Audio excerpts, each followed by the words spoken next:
Crookes confirma los fenómenos espíritas.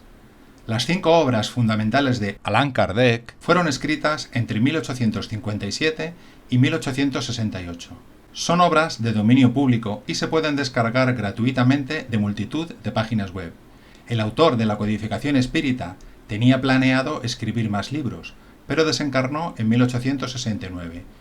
La filosofía espírita surge de la mediumnidad de múltiples médiums, manifestando lo mismo en diferentes partes del mundo.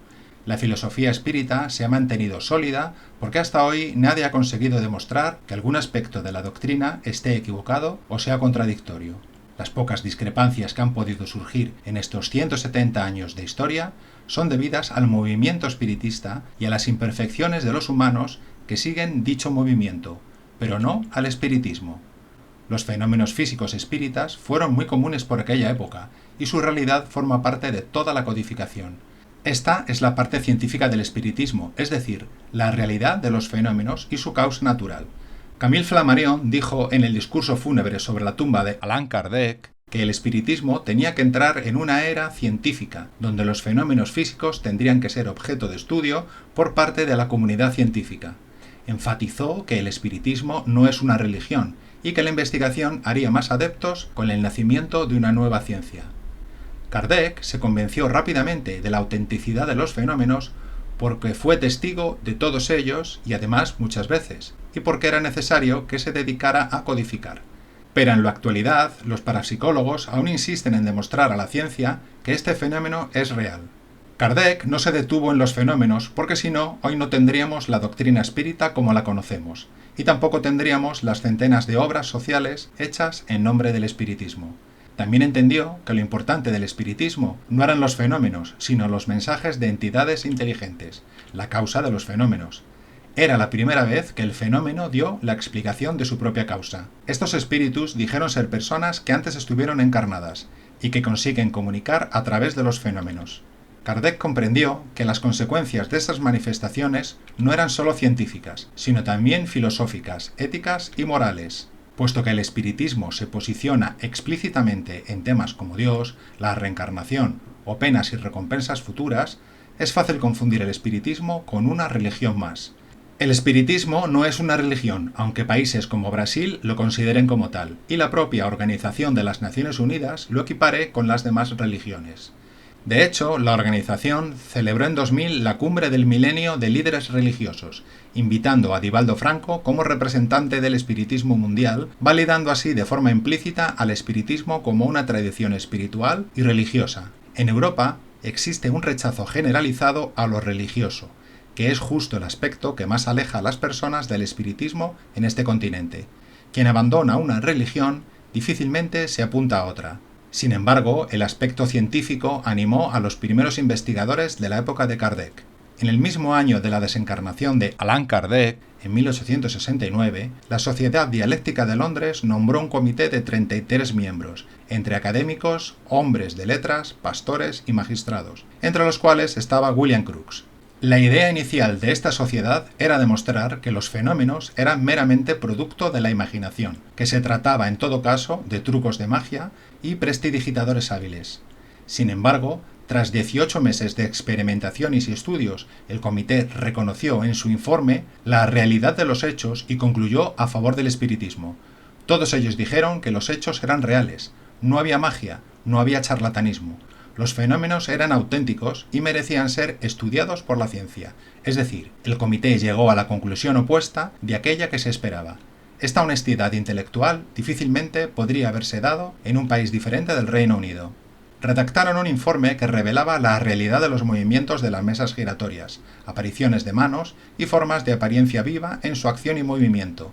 Estas apariciones podían ser tocadas por los investigadores para disipar toda duda de su veracidad y que no eran resultado de un engaño o una ilusión. Lo más interesante es que se afirmó que los fenómenos se dirigían con inteligencia. La providencia quiso que uno de los médiums de efectos físicos más importantes de la historia, Daniel Douglas Home, que Kardec ya conocía cuando visitó la corte francesa e hizo algunas sesiones con el emperador y la emperatriz, fuera objeto de estudio de este comité de investigadores. En las sesiones que tuvieron lugar en la corte francesa, Home levitó, salió por una ventana del palacio y entró por la otra ventana. a 2 pisos de altura, y materializó manos aisladas que la gente podía intentar tocar, pues al hacerlo la mano se desmaterializaba. El comité pudo verificar el movimiento de una balanza encerrada en una urna de cristal, eliminando cualquier posibilidad de fraude. El científico Russell Wallace, que pertenecía a este comité, empezó siendo muy escéptico, pero continuó con las investigaciones durante varios años. Publicó el libro Milagros y Espiritualismo Moderno, y dijo: Los hechos son obstinados. Me vencieron y me obligaron a aceptarlos durante mucho tiempo antes de poder aceptar su explicación espiritual. Esto ocurrió gradualmente, bajo la influencia constante de hechos sucesivos que no podían descartarse ni explicarse de ninguna otra manera. Desgraciadamente, Francia dejó de ser el centro del espiritismo tras el suceso ocurrido con Pierre Gaëtan Leymarie, discípulo de Kardec y organizador del libro Obras Póstumas.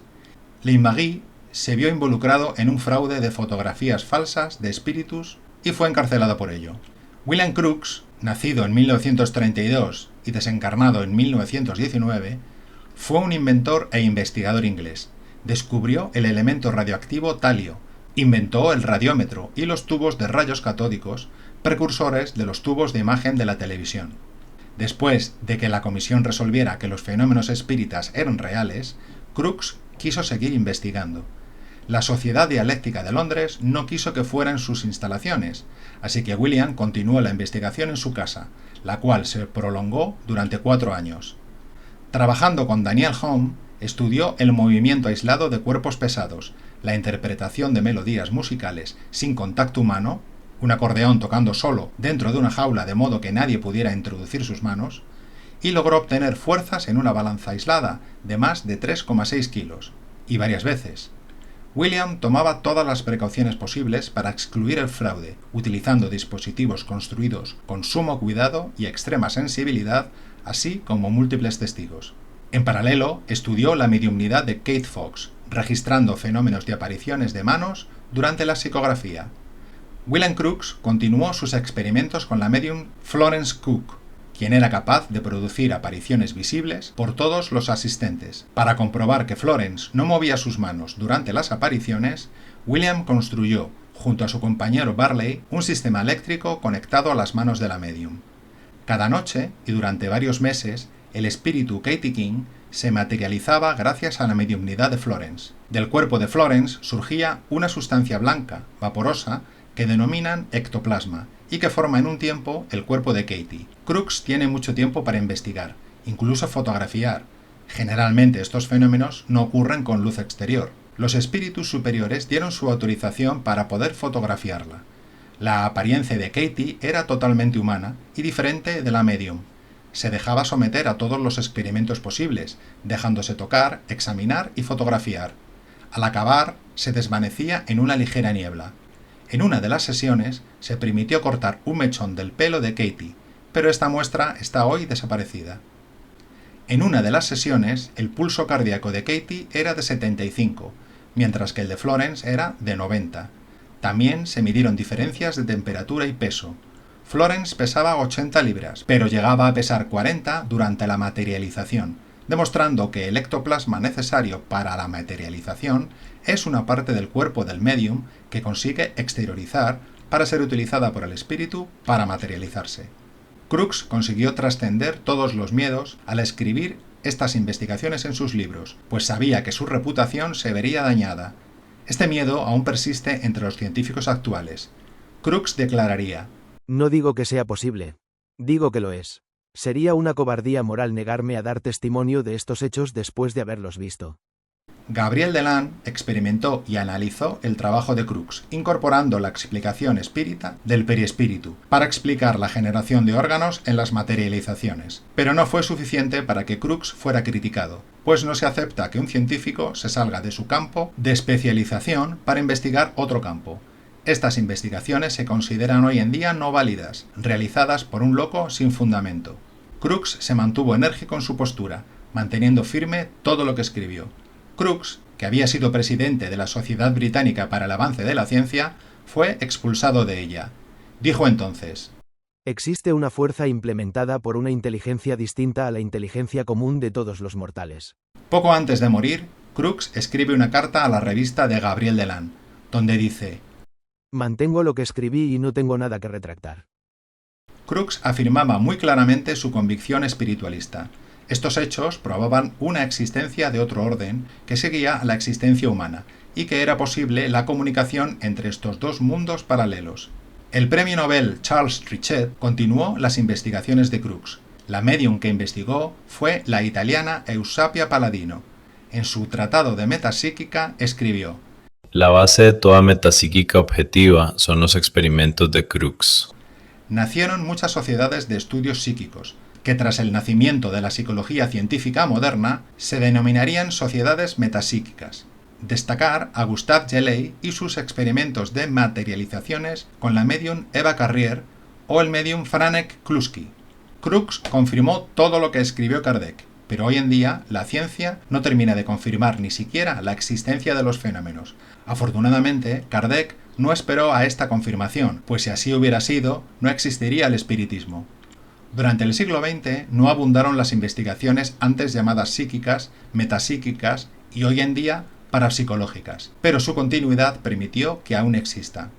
La parapsicología, que nació más o menos entre la Primera y la Segunda Guerra Mundial, es el estudio racional, profundo y multidisciplinar de fenómenos que parecen inexplicables en el estado actual de nuestro conocimiento científico, y que involucran la psique y su interacción con el medio ambiente y el sistema humanista. Estudia la percepción extrasensorial, telepatía, precognición, clarividencia, psicometría, autoscopia, radiestesia, visión remota, la macro y micropsicocinesia, la biopsicocinesia, el poltergeist, ectoplasma y psicofotografía y los fenómenos relacionados, apariciones, mediumnidad, posesión, transcomunicación instrumental, levitación, experiencias cercanas a la muerte, hipnosis, sonambulismo, adivinaciones. Desafortunadamente, la parapsicología tiene muchas dificultades para ser reconocida como ciencia. Está siendo reconocida como ciencia en los Estados Unidos y Brasil, pero no en Francia o España. No hay ni una universidad con actividad de parapsicología. El objetivo principal de la parapsicología es demostrar que uno o más fenómenos son auténticos, tal y como ya hizo Crookes. Es también un objetivo examinar las experiencias desde el punto de vista de la persona que las experimenta. Por ejemplo, con las experiencias cercanas a la muerte, investigadas inicialmente por Raymond Moody y Eben Alexander. Se han publicado muchos estudios que confirman la autenticidad de los fenómenos, pero aún existe una resistencia muy fuerte y numerosas críticas, a pesar de que los protocolos de la parapsicología son más rigurosos que en otras ciencias. Los escépticos siempre encuentran una disculpa para continuar escépticos. Sin embargo, al investigador no le queda más remedio que avanzar, explorar en todas las direcciones, palmo a palmo, con la razón como antorcha, seguir la luz a donde quiera que le lleve, aunque esta luz parezca un fuego fatuo.